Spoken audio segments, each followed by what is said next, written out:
This is Scott Bauer with Prosper Trading Academy and your CBOVOL 411. And yes, the new year has started out with a lot of volatility in this marketplace.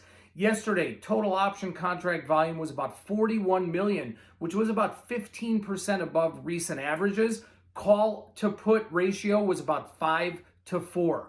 Implied volatility definitely is higher across the board, as almost 80% of the S&P 500 most liquid single stocks traded yesterday with higher implied volatility.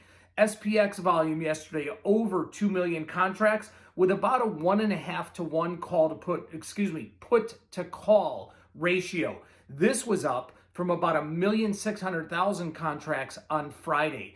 SPY had huge volume yesterday.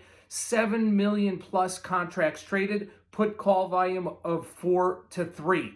Total volume was about 50% higher than recent volume in the SPY, and we saw SPY trade yesterday about 10 points below the 50-day moving average before closing almost right on its 50-day moving average. Yesterday, VIX traded about 500,000 contracts with almost equal calls and puts. Yesterday, there was heavy volume in the VIX and the January 19th expiration 19 puts, as 60,000 of those traded between 45 and 50 cents. Today, VIX is down slightly, and there's heavy volume in the June expiration 25-35 call spread.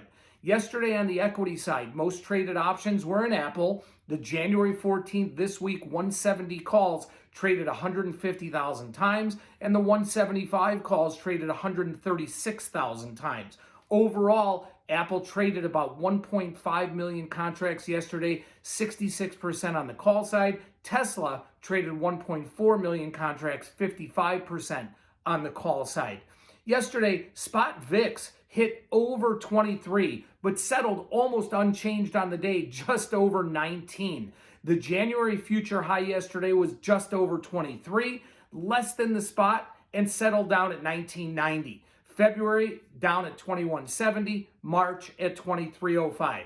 VVIX, the vol of the VIX, spiked up yesterday to a high of 127 and closed on the day back down under the 50 and 200-day moving averages. This is Scott Bauer with Prosper Trading Academy and your CBOVOL 411.